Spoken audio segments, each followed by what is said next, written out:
13 وعدہ کی next episode میں دکھایا جائے گا کہ نگین کو جب سے یہ پتہ چلا ہے کہ وہ اب کبھی ماں نہیں بن سکتی تو وہ بہت زیادہ مایوسی اور اداسی کے عالم میں اپنی ماں کو کال کرے گی۔ اس کی ماں کہے گی کہ تم شہیر کو یا اپنی ساس کو بتا دو، لیکن نگین کہے گی کہ ایسی کون سی ساس ہے جو پوتا پوتی کی خواہش نہ کرے، اور اگر میں نے اپنی ساس کو بتا دیا تو وہ شہیر کی لازمی دوسری شادی کرا دیں گی، اس لیے میں یہ بات کبھی بھی انہیں نہیں بتاؤں گی۔ اب نگین نے تو یہ بات سب سے ہی چھپانی تھی، لیکن سارا اچانک وہاں آئے گی تو وہ نگین کی اپنی ماں سے ہوتی ہوئی بات سن لے گی، اور سارا بھی نگین کے لیے کافی پریشان ہو جائے گی۔ دوسری طرف ماریا نے بلال کو اپنی بہن سیم سے دور کرنے کا نیا طریقہ سوچ لیا ہے۔ وہ جان بوجھ کر یوں شو کرائے گی جیسے میری طبیعت بہت زیادہ خراب ہو رہی ہے۔ بلال جب اس کے لیے پریشان ہوگا تو ماریا جان بوجھ کے کہے گی کہ جب سے میں نے ایپل جوس پیا ہے تب سے ہی طبیعت خراب ہے، اور ماریا نے میڈ کو پہلے سے ہی سمجھا دیا ہے کہ جب بلال تم سے پوچھے کہ ایپل جوس تم نے بنایا تھا تو کہہ دینا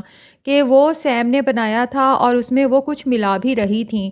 تو میڈ یہی کرے گی، اور بلال تو یہ سن کر بہت زیادہ پریشان ہو جائے گا کہ سیم یہ کن حرکتوں پر اتر آئی ہے۔ جب سے ماریا کو یہ شک ہوا تھا کہ بلال دوبارہ سے اپنی بہن سیم کے لیے بہت زیادہ کنسرنڈ اور فکر مند ہونے لگا ہے تو اسے یہ پریشانی لاحق ہو گئی تھی کہ اب تو بلال کبھی بھی الگ گھر میں شفٹ نہیں ہوگا، اور یہ تو وہ کسی طور سوچ ہی نہیں سکتی۔ تو اس نے یہ نیا ڈرامہ رچایا تاکہ بلال یہی سوچے کہ یہاں پر میری بیوی اور ہونے والے بچے کو خطرہ ہے، اس لیے جلد سے جلد الگ گھر میں شفٹ ہو جانا چاہیے۔ اور جناب سارا نے اسپیشلی اپنی ماں کو منع کیا تھا کہ فرح کو کہیں بھی ہوم ٹیوشن کے لیے نہیں بھیجنا۔ ایک تو یہ ویسے ہی رسکی ہے، دوسرا یہ کہ فرح کی اسٹڈیز بھی ڈسٹرب ہوگی، جبکہ سارا سارے پیسے ان کو دے ہی رہی ہے۔